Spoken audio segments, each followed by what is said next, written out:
జయమా కామాఖ్య ఏంటంటే మన దేవాలయం పేరు వచ్చేసి శక్తి పంచాయతన పరివార దేవాలయం అని ప్రధానంగా కామాఖ్య దేవిగా ఇక్కడ కొలుస్తారు. సో లలిత శ్యామల వారాగి సిద్ధి బుద్ధి సమేత గణపతి ప్రతిష్టాపన అయిపోయింది. 4 నవరాత్రులు చేస్తాం. శ్యామల, లలిత, వారాగి, దుర్గా నవరాత్రులు, 3 గణపతి నవరాత్రులు చేస్తున్నాం. సో ఇక్కడ విశిష్టత ఏంటంటే ఎక్కడ పోయినా కూడా ఎక్కడ శక్తి పీఠాలకు వెళ్ళినా కూడా పురుషులే అర్చకత్వం. సో ఇక్కడ ఏంటంటే అమ్మవాళ్ళే అర్చకత్వం చేస్తారన్నట్టు. అది విశిష్టత. ఎందుకు అంటే లలితా సహస్రనామాలలో సుహాసిని అర్చన ప్రీత శోభన శుద్ధ మనస అని చెప్పేసి అమ్మవారి లలితా సహస్రనామాలు ఒక నామం ఉంటుంది.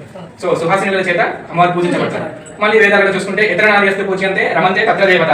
సో ఎక్కడైతే స్త్రీలు పూజించబడతారో అక్కడ దేవతలు నిలువై కొలువై ఉంటారు. సో కాబట్టి అమ్మవారిని పూజించడం జరుగుతుంది. ఇక్కడ అర్చన కానీ ఇక్కడ పూజలు కానీ అన్ని అమ్మవాళ్ళే చేస్తారు. మనకు అష్టాదశ శక్తి పీఠాలు ఏర్పడ్డాయి. సతీదేవి శరీరాన్ని చాలించడం వల్ల అష్టాదశ శక్తి పీఠాలు ఏర్పడ్డాయి కదా. సో ఈ 18 శక్తి పీఠాలకి ఒక పవర్ పాస్ అవుతుంది అంటే అస్సాం కామాఖ్య అమ్మవారి యోనిపీఠం ఉంటుంది.